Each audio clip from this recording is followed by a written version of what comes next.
Oliy Majlis Qonunchilik palatasidagi O'zbekiston Ekologik partiyasi fraksiyasining navbatdagi yig'ilishida bir qator dolzarb masalalar muhokama qilindi.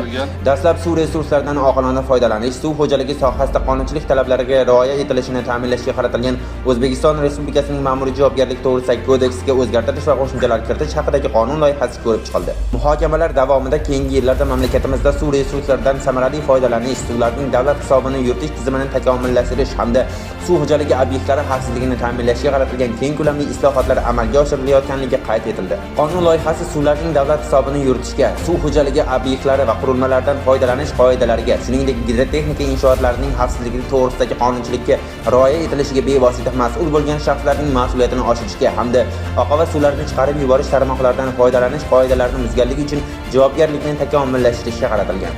Mazkur qonun loyihasi suv resurslaridan samarali foydalanish, suv resurslarini muhofaza qilish sohasida mas'ul shaxslarning javobgarligini oshirish, suv xo'jaligi obyektlaridan xavfsiz va samarali foydalanishni ta'minlash hamda ekologik xavfsizlikni mustahkamlashda muhim ahamiyat kasb etadi, dedi fraksiya a'zosi Mohira Hajjayeva.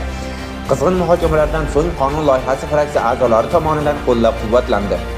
Shuningdek, yig'ilishda O'zbekiston Respublikasi Ekologiya va iqlim o'zgarishi milliy qo'mitasi raisi Aziz Abduhakimovga 2030-yilgacha bo'lgan davrda aholining ekologik madaniyatini yuksaltirish konsepsiyasi ijrosini ta'minlash borasida amalga oshirilayotgan ishlar to'g'risida parlament so'rovini yuborish masalasi ham muhokama qilindi. Qayd etilganidek, so'nggi yillarda mamlakatimizda aholining ekologik ongi va madaniyatini yuksaltirish, fuqarolarda atrofga mas'uliyatli munosabatni shakllantirish borasida tizimli ishlar amalga oshirilmoqda.